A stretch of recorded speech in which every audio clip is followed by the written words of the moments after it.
শুভ সকাল বন্ধুরা, আশা করি সকালে ভালো আছেন। আমি এখন দাঁড়িয়ে আছি মাদারীপুরের একটা গ্রামে, কলাগাছিয়া গ্রাম।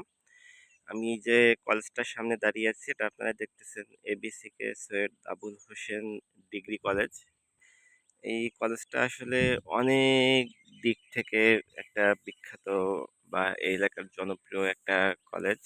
এই মানে এটা সম্ভবত পৃথিবীরও হতে পারে এমন একটা কলেজ যেটা তৈরিতে এই এলাকার ৯টা গ্রামের সবার অবদান আছে এবং সবাই গর্ব করে বলতে পারে যে এই কলেজটা প্রতিষ্ঠায় আমার একটা অবদান আছে। কিরকম অবদান এটা আপনারা নাম শুনেই বুঝতে পারতেছেন যে ABCK। এখানে 4টে ইংরেজি লেটার আছে, ABCK। এই 4টে ইংরেজি লেটার দিয়ে ৯টা গ্রামের নাম হয়, যেমন আমবাড়ি, এতে আমবাড়ি, তারপর আমি সঠিক নামগুলো বলতে পারছি না, তারপর আরপাড়া, কেন্দুয়া, তারপর এই যে গ্রামে এই কলেজটা প্রতিষ্ঠিত কলাগাছিয়া। এরকম ৯টা গ্রামের যে আমাদের মা বোনেরা আছে তাদের অবদান সবচেয়ে বেশি। এই এলাকায় তখন আশেপাশে কোনো কলেজ ছিল না। কলেজ না থাকার কারণে লেখাপড়া করতে অনেক দূরে মাদারীপুর সদরে বা পাশে শশীকর কলেজে যেতে হতো। তো গ্রামের লোকজন মনে করলো যে তাদের উন্নতির জন্য তাদের ছেলেমেয়েরা যাতে সহজে লেখাপড়া করতে পারে সেজন্য একটা কলেজ প্রতিষ্ঠা করার দরকার। সেই তখনকার দিনে কি হতো যে এলাকায় অর্থনৈতিক অবস্থা অতটা ভালো ছিল না। ভালো না থাকার কারণে সবাই যে টাকা দিয়ে সাহায্য করতে পারবে এরকম অবস্থা সবার ছিল না। ফলে কি করা হলো, একটা ইউনিক আইডিয়া বের করা হলো যে আমাদের যারা মা বোন আছে তাদের কাছে একটা পাত্র দেওয়া হলো, বিশেষ করে মাটির পাত্র।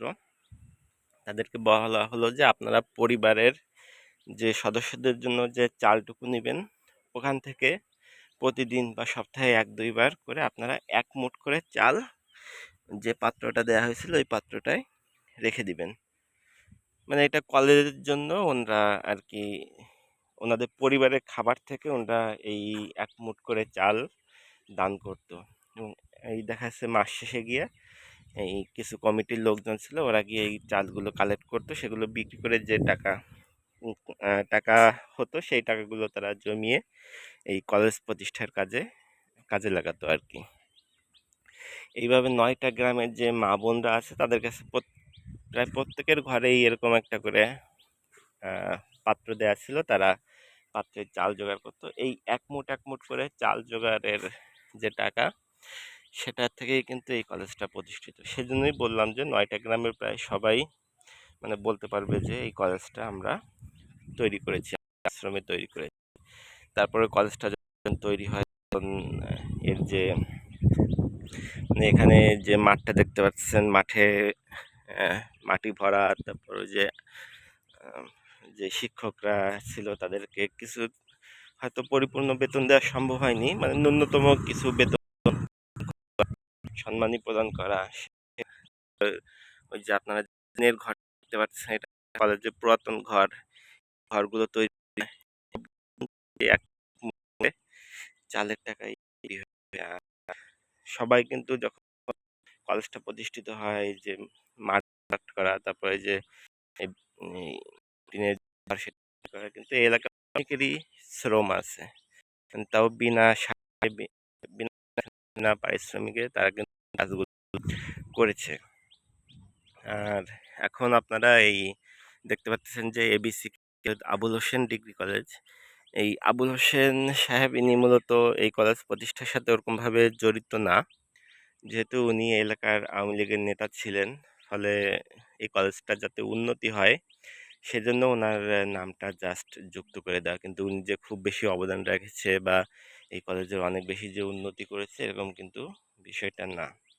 আর ২০০৮ সালের দিকে সম্ভবত হ্যাঁ, ২০০৮ সালের দিকে নকুল কুমার বিশ্বাস যিনি আছেন উনি এই মাদারীপুর যে স্টেডিয়াম, ওই স্টেডিয়ামে বিরাট একটা কনসার্টের আয়োজন করেছিলেন।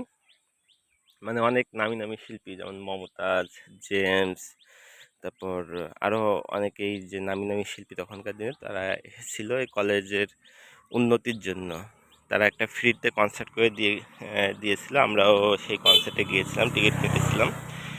মানে উদ্দেশ্য ছিল যে কনসার্ট থেকে যে টাকাটা আয় হবে সেই টাকাটাই কলেজের বিভিন্ন উন্নতিতে আর কি কাজে লাগানো হবে, কিন্তু দুঃখের বিষয় হলো যে সেই কনসার্ট থেকে খুব বেশি ইনকাম হয়নি বিভিন্ন কারণে।